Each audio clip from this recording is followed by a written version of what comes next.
So now let's see the Adobe Camera RAW interface. So over here you can see the main picture around right in this section where you can go around and navigate around. You can zoom in and you can zoom out and so forth right here, navigate around right here.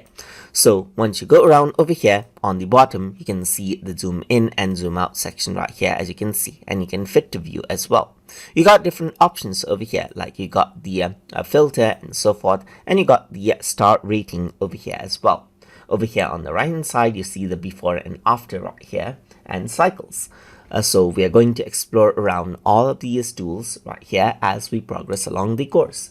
So over here on the right hand side, you got the main edit area, and on the top you got the histogram, which you can interact with as well. And then you got different sliders that you can change to change out the look of the image right here. So you can see that you can go around and change around the geometry over here as well and so forth according to how you want, and change around the color correction by moving around the sliders over here, the sliders as well.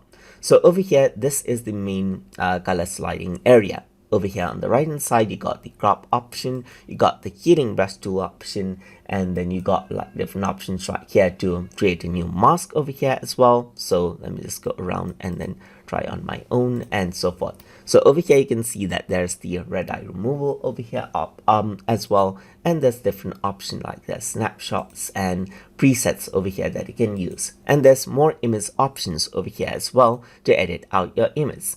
Over here on the bottom side, you got the navigational tools right here, which allows you to zoom right here, as you can see, zoom in and zoom out, take the color picker, as you can see right here, take the color sample, and over here you can see that you can toggle out the grid from over here as well and change around the grid side and so forth, just like this as well.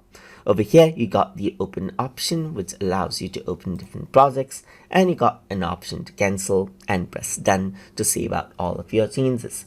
On the top, you can see that you can convert and save the image and access the settings of Adobe Camera RAW preferences as well, just like this.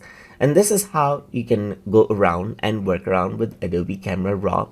And this is the interface that we're going to explore throughout this tutorial series. So I hope you guys learned something as always. And as always, please like, comment, share, and subscribe.